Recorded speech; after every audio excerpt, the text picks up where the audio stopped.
the egg challenge. Ready, Khaleesi?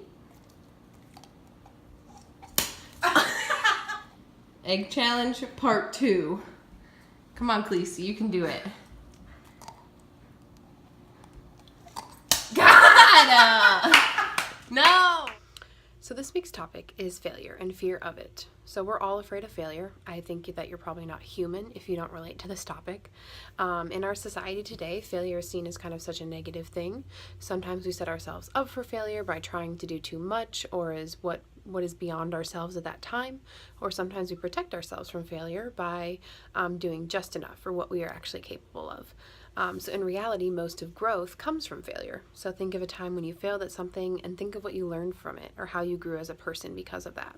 So in this video with Khaleesi, she was trying something new, trying to hold an egg in her mouth.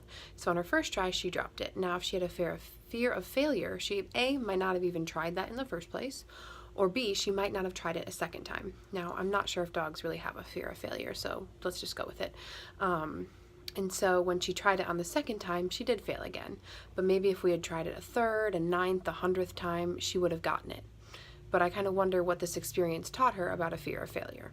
So speaking from personal experience, I've been afraid of failure for probably as long as I can remember. I've tried to be perfect for many years, trying to give off that image that I have it all together.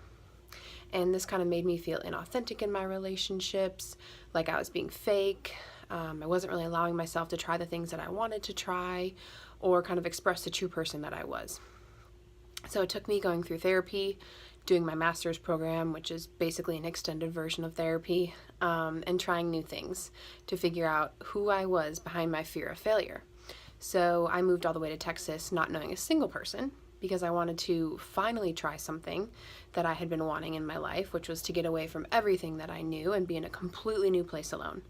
It ended up being the best decision that I ever made, but had I been too afraid of potentially failing and moving all the way to Texas and hating it, I might never have gotten that experience where I grew as a person, I got to accomplish the things that I have in my life right now, and I got to meet some amazing people along the way. So kind of having this fear of failure can hold us back from what we want and who we can be. So where does it come from?